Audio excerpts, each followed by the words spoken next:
Do you ever spend hours replaying a conversation in your head, thinking of what you should have said, what they really meant, and whether you ruined everything because of one awkward moment? If that sounds familiar, congrats. You might be smart, but you're also probably overthinking your entire life. Because here's the twist. Intelligent people are way more likely to overthink, self-sabotage, and stall themselves. Not because they're weak, but because their brain won't shut up. Let's break this down. At its core, overthinking is a side effect of having a more active, analytical mind. Smart people see more angles, more possibilities, more potential outcomes. That sounds like a superpower. And sometimes it is, but other times it's mental quicksand. Because when your brain sees too many possibilities, you freeze, you hesitate, you start thinking about thinking, and then second-guessing that thinking, and pretty soon you're in a feedback loop of doom. This is known as analysis paralysis. When you're so busy trying to make the perfect decision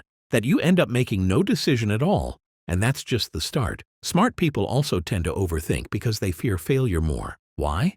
Because they're used to being good at stuff. Maybe you were praised for being gifted in school, or you always had the answers growing up. So now, when something feels unfamiliar or hard, you panic. Because if you try and fail, it means maybe you're not so smart after all. Better to just not try, right? That way, your potential stays intact. That's the trap. It's not laziness. It's fear of ruining your self-image. Overthinking isn't just about decisions. It bleeds into everything. Relationships, work, even creativity. You start analyzing every social interaction like it's a chess game. What did they mean by that text? Why didn't they say hi today? Did I overshare?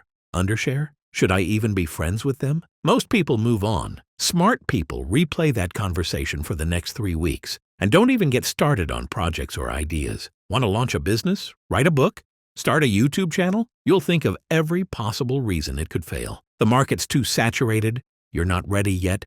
Someone else already did it better. So you do what smart people are great at: waiting, planning, perfecting. And while you're waiting for the perfect moment, someone dumber but more confident just does the thing. That's the cruel irony. Smart people often get outpaced by people who are just bold enough to try.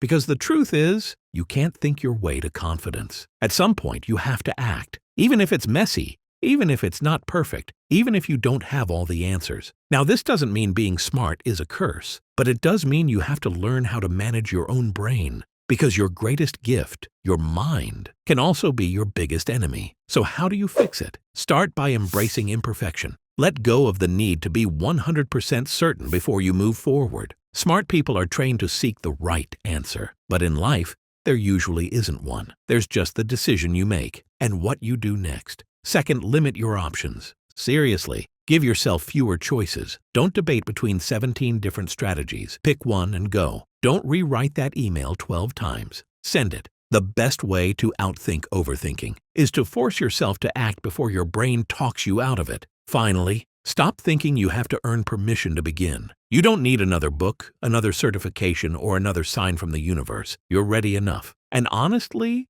done is better than genius ideas that never leave your head. So yeah, being smart is a double-edged sword. It gives you insight, depth, and creativity. But if you're not careful, it'll also make you the world's most brilliant procrastinator. So next time your brain spins up that internal debate, just remind yourself, overthinking is fear in disguise, and action is the antidote.